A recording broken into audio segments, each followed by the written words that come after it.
નમસ્તે વાલા વિદ્યાર્થી મિત્રો, આપણી શાળાની યુટ્યુબ ચેનલમાં આપ સૌ વિદ્યાર્થી ભાઈ બહેનોનું હાર્દિક સ્વાગત છે. વિદ્યાર્થી મિત્રો, આપણે આજે અહીંયા ધોરણ 7 વિષય સામાજિક વિજ્ઞાન એમાં પાઠ 8 18મી સદીના રાજકીય શાસકો. વિદ્યાર્થી મિત્રો, આ પાઠની આપણે અગાઉ 2 તાસની અંદર ચર્ચા કરી હતી અને પાઠ પૂર્ણ કરેલ છે. આ પાઠનું આજે આપણે સ્વાધ્યાયના પ્રશ્નો જવાબ સાથે આપણે ચર્ચા કરવાની છે. પણ એ પહેલાં વિદ્યાર્થી મિત્રો, આપણે અગાઉ ચલાવેલ 2 તાસમાં કેટલો અભ્યાસ કરી ગયા એનો આપણે ટૂંકમાં પરિચય મેળવીશું. તો વિદ્યાર્થી મિત્રો, પહેલા તાસની અંદર આપણે કે ભાઈ 18મી સદી એટલે રાજકીય ઉથલ પાથલવાળી સદી કહેવામાં આવે છે. એમાં ખાસ કરીને 1707ની અંદર ઔરંગઝેબના અવસાન પછી ભારત દેશ અનેક નાના નાના રાજ્યોમાં વહેંચાઈ ગયો. કારણ કે ઔરંગઝેબ પછીના જે શાસકો કેવા હતા, નબળા પાક્યા અને એના કારણે લાંબો સમય મુઘલ સામ્રાજ્ય ટકી શક્યું નહીં. તો એમાં આપણે મુઘલ શાસનના અંતિમ શાસકો પણ જોયા હતા. તેમાં બહાદુર શાહ, એમનું અવસાન 1712માં થયું હતું. એમના પછી જહાંગીર શાહ એ રાજગાદી પર આવે છે અને એ પછી જહાંગીર શાહને ગાદીથી સૈયદ બંધવી ઉઠાડી, એટલે કે 1713માં ફર્રુખસિયર ગાદી પર આવે છે અને ફર્રુખસિયર પછી મોહમ્મદ શાહ આવે છે.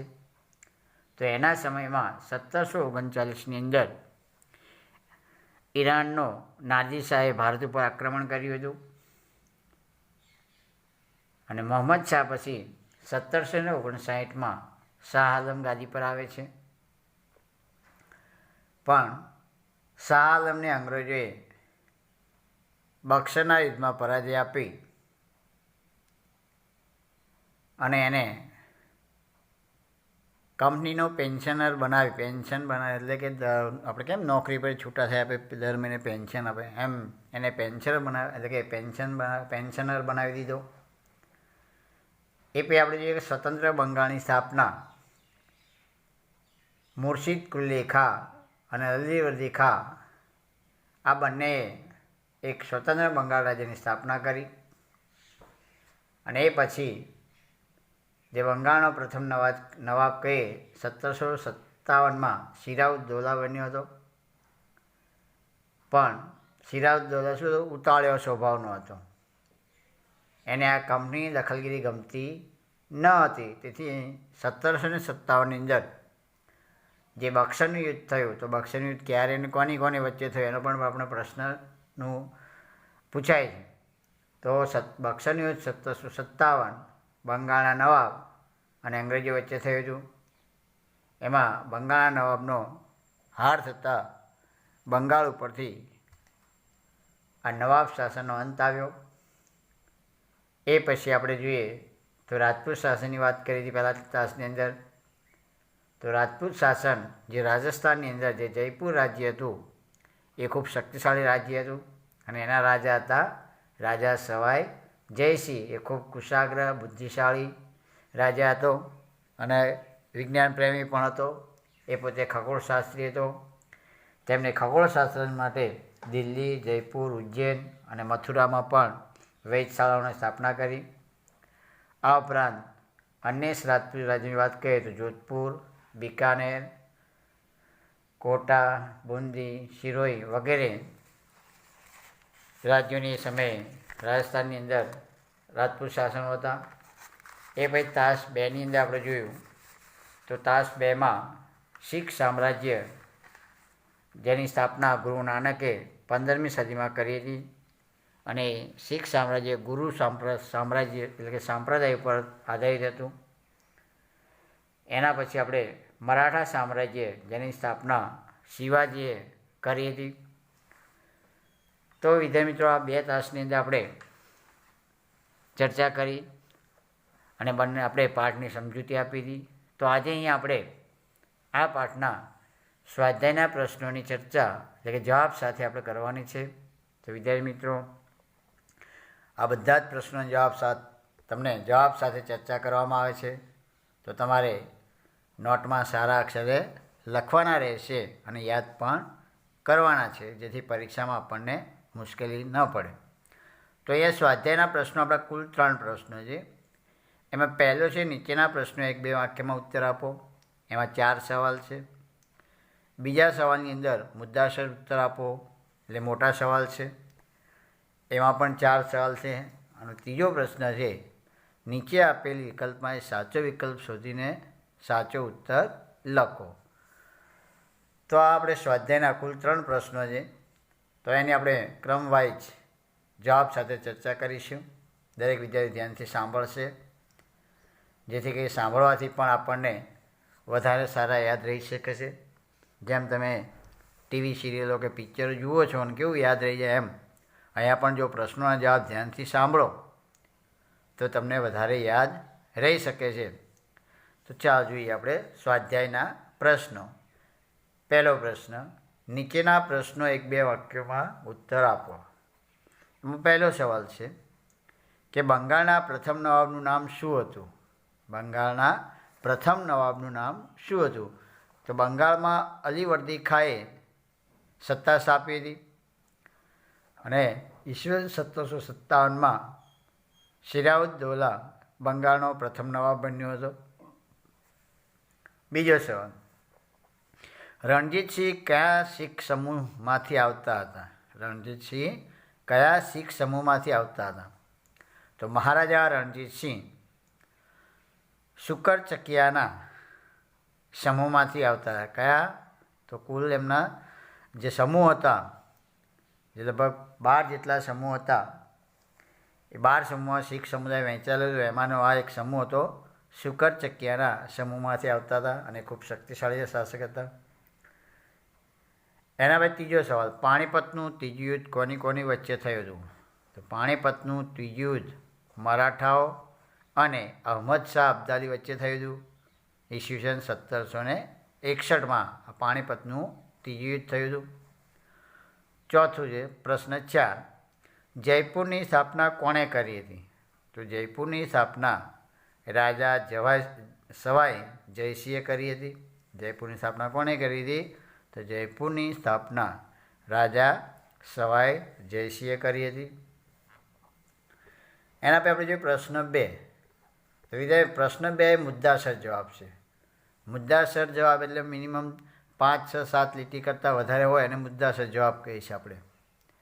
તો એ મેં તમને મુદ્દા વાઇઝ આ પ્રશ્ન તમને બનાવી આપ્યો છે. પણ વિદ્યાર્થી મિત્રો, આવા મોટા પ્રશ્નો હોય તો એમાં તમારે યાદ રાખવા માટે આ પ્રશ્નને તમે નાના પ્રશ્નોમાં રૂપાંતરિત કરી અને પછી એ પ્રશ્નો કાઢી માત્ર જવાબ તમે લખી નાખો તો પણ તમને સારી રીતે યાદ રહેશે. એને ગોખણપટ્ટી કરવાની જરૂર નથી. માત્ર તમે જો એને નાના પ્રશ્નોમાં, આ બધા આપણે પ્રશ્નો PDF ફાઇલમાં કરાયેલા જ છે, બરાબર? તો આ રીતે તમે પણ નાના પ્રશ્નો જો બનાવી અને પ્રશ્નો યાદ રાખો તો ગમે તેટલા મોટા સવાલ હોય તો પણ તમને યાદ રહી શકે છે.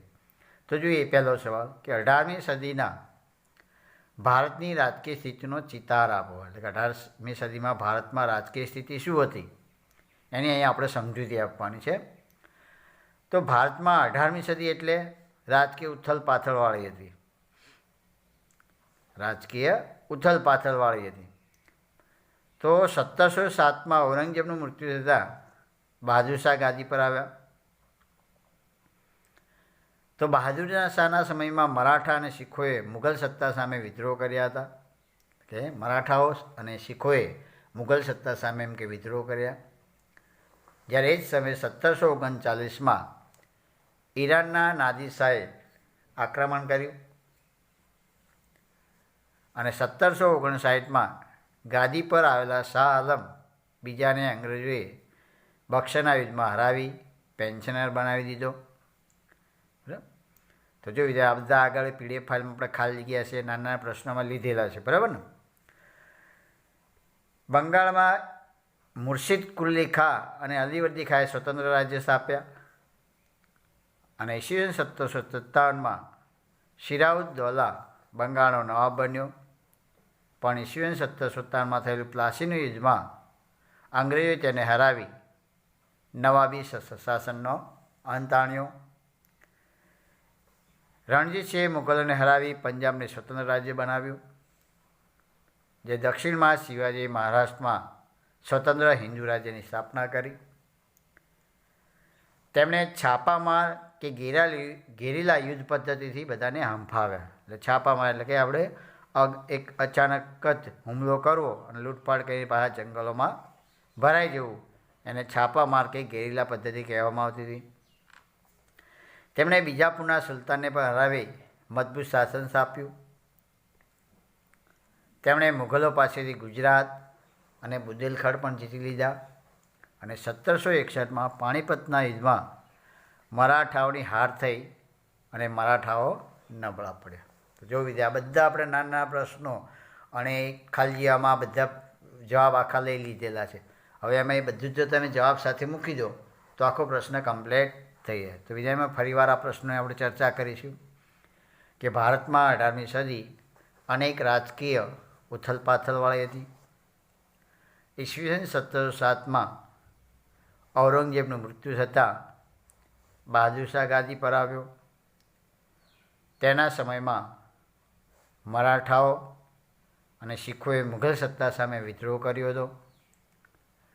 ઈસવીસન 1739માં ઈરાનના નાદિર શાહે આક્રમણ કર્યું અને 1759માં ગાદી પર આવેલા શાહ આલમ બીજાને અંગ્રેજોએ બક્સરના યુદ્ધમાં હરાવ્યો અને બંગાળમાં મુર્શિદ કુલી ખા અને અલીવર્દી ખાએ સ્વતંત્ર થયા એટલે કે સ્વતંત્ર રાજ્યની સ્થાપના કરી અને 1757માં સિરાઉદ્દૌલા બંગાળનો નવાબ બન્યો. પણ ઉતાળ્યો સ્વભાવ હોવાને કારણે કંપનીની દખલગીરી ઈચ્છતો ન હતો. તેથી 1757માં થયેલા પ્લાસીના યુદ્ધમાં અંગ્રેજોએ તેને હરાવી અને બંગાળમાંથી નવાબી શાસનનો અંત કર્યો. એ સમયે રાજસ્થાનની અંદર પણ જે રણજીતસિંહે મુગલોને હરાવી પંજાબને સ્વતંત્ર રાજ્ય જાહેર કર્યું. એટલે કે પંજાબની અંદર પણ રણજીતસિંહે, આપણા રાજસ્થાનમાં પણ રાજા સવાઈસિંહે પણ એટલે કે જયસિંહે પણ એક મજબૂત શાસનની સ્થાપના કરી હતી. તો વળી દક્ષિણમાં પણ શિવાજીએ મહારાષ્ટ્રમાં સ્વતંત્ર હિન્દુ રાજ્યની સ્થાપના કરી. તો શિવાજી એ છાપામાર કે ગેરીલા યુદ્ધ પદ્ધતિ ખૂબ પરિચિત હતા અને આ યુદ્ધ પદ્ધતિને કારણે તેમણે મુગલોને હંફાવ્યા હતા અને બીજાપુરના સુલતાનને હરાવી મજબૂત શાસન સ્થાપ્યું. તેમણે મુગલો પાસે ગુજરાત અને બુંદેલખંડ જીતી લીધા અને આ રીતે મરાઠા સામ્રાજ્યનો વિસ્તાર કર્યો. પણ ઈસવીસન 1761માં જે પાણીપતનું યુદ્ધ થયું એમાં મરાઠાઓની હાર થઈ અને આ યુદ્ધથી મરાઠાઓ નબળા પડ્યા. તો વિદ્યાર્થી મિત્રો ખ્યાલ આવી ગયો આ પ્રશ્નમાં. એટલે મોટો પ્રશ્ન જોઈને આપણે ગભરાવાની જરૂર નથી, પણ એને યાદ કઈ રીતે રાખવો એની યુક્તિ જો આપણને આવડી જાય અને એની યુક્તિથી આ નાના નાના પ્રશ્નોમાં એનું રૂપાંતરિત કરી અને એ જવાબને આપણે સરળતાથી યાદ રાખી શકીએ છીએ. હવે જોઈએ બીજો સવાલ કે પેશવા બાજીરાવ પ્રથમની સિદ્ધિઓ જણાવો. પેશવા બાજીરાવ પ્રથમની સિદ્ધિઓ જણાવો. તો પેશવા બાજીરાવ કુશળ યોદ્ધા અને ચતુર રાજનીતિજ્ઞ હતા. તેમણે માળવા, ગુજરાત અને બુંદેલખંડ મુગલો પાસે જીતી લઈ મરાઠા રાજ્યનો વિકાસ કર્યો. હૈદરાબાદના નિઝામને હરાવી મહારાષ્ટ્રને મહાન સામ્રાજ્ય બનાવી દીધું. તો આ એમની સિદ્ધિઓ હતી. ફરીવાર આપણે જોઈએ વિદ્યાર્થી મિત્રો કે પેશવા બાજીરાવ કુશળ યોદ્ધા અને ચતુર રાજનીતિજ્ઞ હતા. માળવા, ગુજરાત અને બુંદેલખંડ મુઘલો પાસે જીતી લઈ મરાઠા રાજ્યનો વિકાસ કર્યો અને હૈદરાબાદના નિજામને હરાવી મહારાષ્ટ્રને મહાન સામ્રાજ્ય બનાવી દીધું હતું. ત્રીજો સવાલ કે સવાઈ જયસિંહનું વિજ્ઞાન ક્ષેત્રે પ્રદાન જણાવો. સવાઈ જયસિંહનું વિજ્ઞાન ક્ષેત્રે પ્રદાન જણાવતું. તો સવાઈ જયસિંહ મહાન એક ખગોળશાસ્ત્રી હતા. આ ક્ષેત્રનો વિકાસ થયા માટે તેમણે દિલ્હી, જયપુર, ઉજ્જૈન અને મથુરામાં આધુનિક વેધશાળાઓની સ્થાપના કરી. તો આ એમનું વિજ્ઞાન ક્ષેત્ર યોગદાન હતું, પ્રદાન હતું કે એક પોતે શું હતા, એક તો ખગોળશાસ્ત્રી હતા. એમણે દિલ્હી, જયપુર, ઉજ્જૈન અને મથુરામાં આધુનિક વેધશાળાઓની સ્થાપના કરી. દિલ્હીમાં આવેલી જે જંતર મંતર જે વેધશાળા છે એ એમના આભારી છે. ચોથો પ્રશ્ન અહીંયા આપેલો આપણો વિદ્યાર્થી મિત્રો કે મુઘલ ઘરાનાના એટલે કે મુઘલ ઘરાનાના અંતિમ શાસકોના નામનો ચાર્ટ તૈયાર કરો. તો વિદ્યાર્થી મિત્રો તમે સીધા પણ લખી શકો છો અને આ રીતે જો આકૃતિ દોરીને લખો તો પણ સારું રહેશે. અહીંયા મેં ક્રમમાં તમને આકૃતિ દોરીને દર્શાવ્યા છે કે ઔરંગઝેબ જે અંતિમ શાસકો છે, આપણે વાત કરીએ છીએ મુઘલ સામ્રાજ્યની, તો એમાં પહેલો હતો ઔરંગઝેબ. પહેલો આપણે ઔરંગઝેબ, એના પછી બીજો છે બહાદુર શાહ, ત્રીજો આપણે કહીએ તો ફુરખશીયર, ચોથો નંબર આવે છે મોહમ્મદ શાહ, 5 નંબર છે શાહ આલમ બીજો અને છઠ્ઠો બહાદુર શાહ જફર. તો આ મુઘલ સામ્રાજ્યના અંતિમ શાસકો હતા. તો ખ્યાલ આવી ગયો વિદ્યાર્થીઓ કે ઔરંગઝેબ પછી આવ્યો બહાદુર શાહ પછી આવ્યો ફુરખશીયર પછી મોહમ્મદ શાહ ગાદી પર આવ્યો અને મોહમ્મદ શાહ પછી શાહ આલમ બીજો ગાદી પર આવે છે અને શાહ આલમ પછી બહાદુર શાહ જફર ગાદી પર આવે છે. તો ખ્યાલ આવી ગયો વિદ્યાર્થી મિત્રો કે આ તો રાજપૂત એટલે કે મુઘલ સામ્રાજ્યના અંતિમ શાસકો નામનો ચાર્ટ. તમે આમાં આડા પણ તીર દોરી અને લખી શકો છો, બરાબર, જેમ તમને ફાવતું.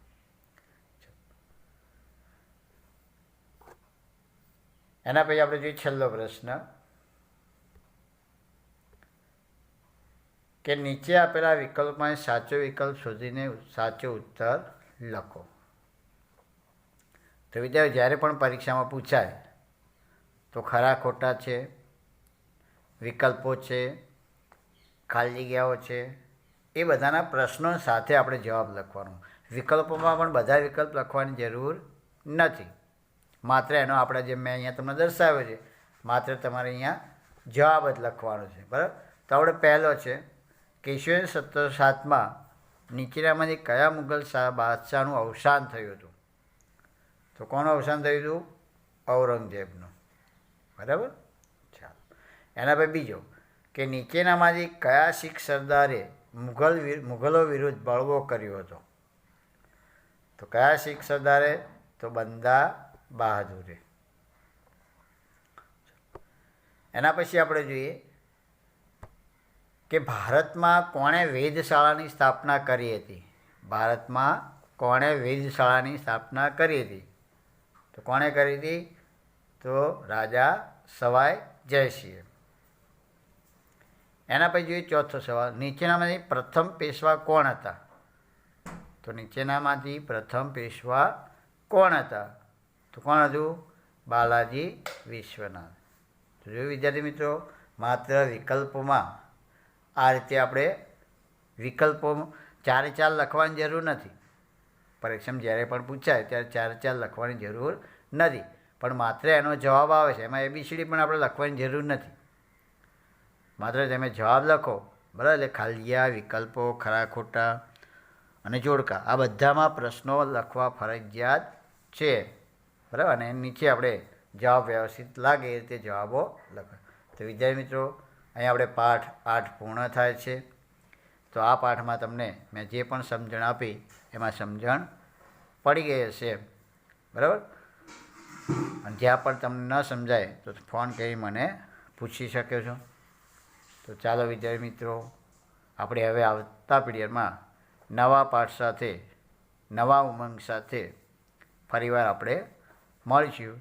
ચાલો વિદ્યાર્થી મિત્રો, આવજો. જય હિન્દ, જય ભારત.